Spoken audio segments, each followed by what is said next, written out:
തമിഴ്നാട്ടിൽ വീണ്ടും ഏറ്റുമുട്ടൽ കൊലപാതകം.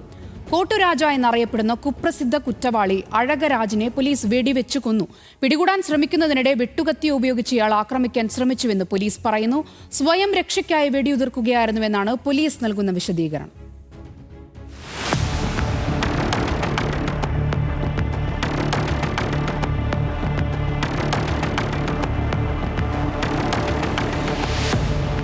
നിരവധി ക്രിമിനൽ കേസുകളിൽ പ്രതിയായ കൊട്ടുരാജ എന്നറിയപ്പെടുന്ന അഴകുരാജയെ പോലീസ് പിടികൂടുന്നതിനിടയിലാണ് ഏറ്റുമുട്ടലുണ്ടായത്. തിരുനെൽവേലി ഭാഗത്ത് ഇയാൾ ഒളിച്ചിരിക്കുന്നുവെന്ന വിവരത്തിന്റെ അടിസ്ഥാനത്തിൽ പരിശോധന നടത്തുന്നതിനിടെ പോലീസിനെ വെട്ടുകത്തി ഉപയോഗിച്ച് ആക്രമിച്ചു. അരിവാൾ ഉപയോഗിച്ചുള്ള ആക്രമണത്തിൽ സബ് ഇൻസ്പെക്ടർ ശങ്കറിന് സാരമായി പരിക്കേറ്റെന്നാണ് വിവരം.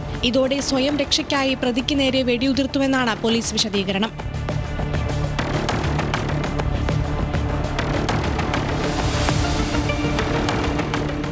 അഴകുരാജയുടെ പേരിൽ കൊലപാതകം, വധശ്രമം, കൊട്ടേഷൻ തുടങ്ങി 30-ലധികം കേസുകൾ നിലവിലുണ്ട്. ഈ മാസം 24-ന് പോലീസ് കസ്റ്റഡിയിലുണ്ടായിരുന്ന കാളി എന്ന ഗുണ്ടാ നേതാവിനെ ലക്ഷ്യമിട്ട് ഇയാൾ പോലീസ് വാഹനത്തിന് നേരെ ബോംബ് എറിഞ്ഞിരുന്നു. അന്ന് ഗുരുതരമായി പരിക്കേറ്റ പോലീസ് ഉദ്യോഗസ്ഥൻ ഇപ്പോഴും ചികിത്സയിൽ തുടരുകയാണ്.